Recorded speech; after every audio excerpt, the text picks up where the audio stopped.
Step it up a little bit higher though. One of the experiences I was involved with happened in Okinawa, Det 1, and we maintained 3 aircraft at Kadena.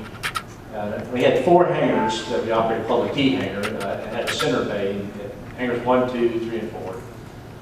The first bay is full of the mobile processing equipment for processing our product, photography, our radar, and MRS, and all that stuff. And there's just full of mobile vans that all connect together like a Caterpillar looking thing. Anyway, but hangars 2, 3, and 4.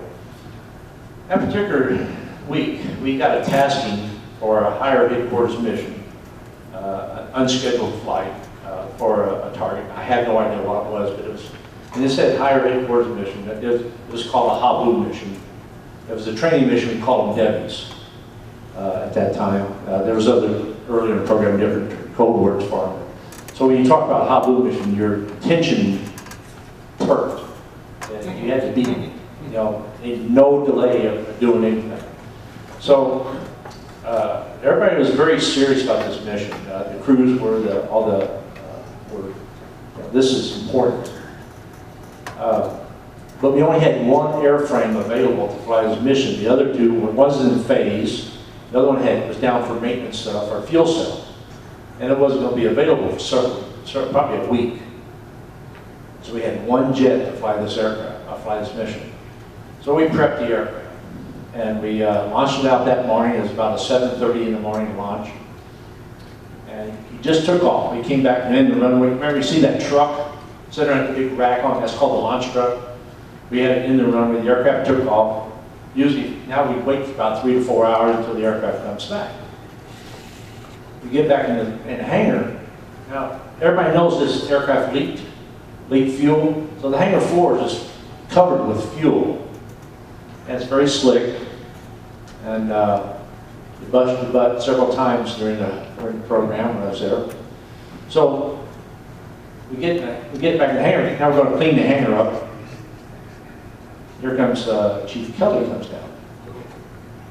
And he goes, the airplane's aboard, they're aboard. Come off the tanker, the ANS done. We've got to change the ANS when it gets back. Or it's coming back. Okay. What about the mission? Well, they're talking about it. So the aircraft comes in, or before he lands, we send the launch crew out to recover the aircraft, because they have to dump their drag chute when they land to stop. He's coming back in, and in the last minute, somebody says, "Can we turn this aircraft?" Well, we don't normally turn the Blackbird. Usually it's a couple of days between, or maybe the next day you might turn it.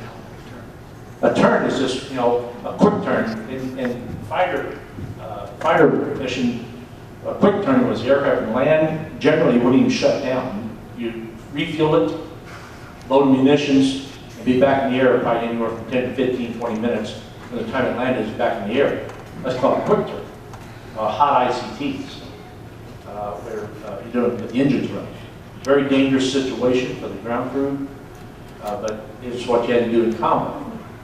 And you train for that quite often. Well, we didn't quick turn the SR. It just didn't happen. So they said, can it be done? And how long would it take to do it? So a bunch of the crew chiefs got together and said, well, if we took the checklist and threw it over in the trash can, we could probably get this airplane airborne again in about 2 hours. So our det commander at the time, I can't remember exactly who it was, but I don't know if it was Colonel Samay, or he said, make it happen.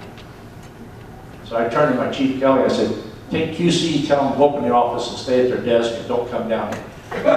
We don't need anybody watching what we're doing. Because we're going to violate every step in the checklist.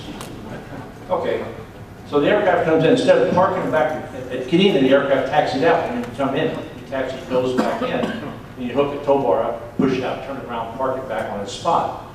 Well, we didn't do that. We turned it, as you come down the ramp, it was going to hangar 2. We turned it this way, the tug and tow bar sitting there waiting. Told the crew, stay in the cockpit, hooked up the tow bar.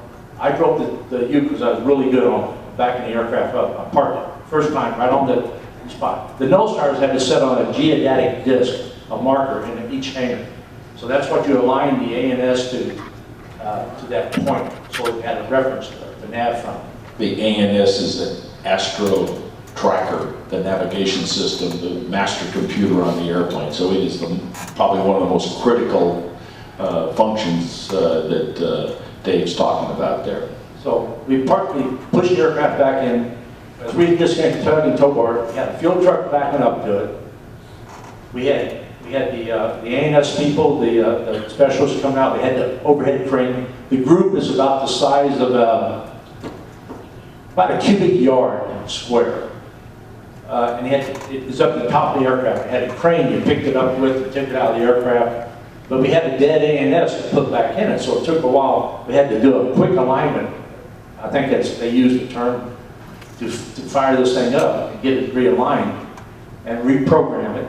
Well, they started doing that in the back shop when they got the word it's going to continue with the mission.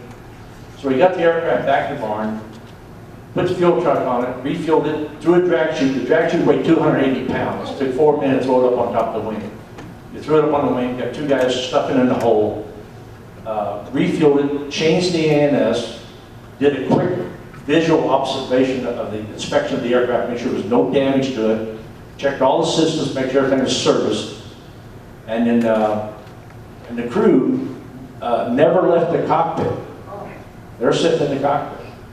And so we said, we got it. We turned and gave them the thumbs up to our maintenance people. It's going to go. Told everybody, get the heck out of the way. Put the Buicks back underneath it. The Buicks is what the start cards. I don't know if you've ever seen pictures. They showed the air starter in a little film here. But we use Buicks over at Kadena. These are Buick Wildcat 455 engines, two of them, set side by side in the cart. They're like dragster engines. They used it mechanically to start the engines. You mechanically rotate unmuffled. Unmuffled. They're louder than the jet during the start sequence. So, got the Buick underneath it, and no sooner we got the thing ready, we started engines, we taxied out, in the runway checks, everything good, took off, hit the tanker again, made the mission. But from the time he landed to the time he was wheels in the whale, going back on the mission, it was about 1 hour and 20 minutes. And it was just, I never ever saw that done in the program. And because of that, I got awarded the Master Crew Chief Award for being so dedicated to doing something.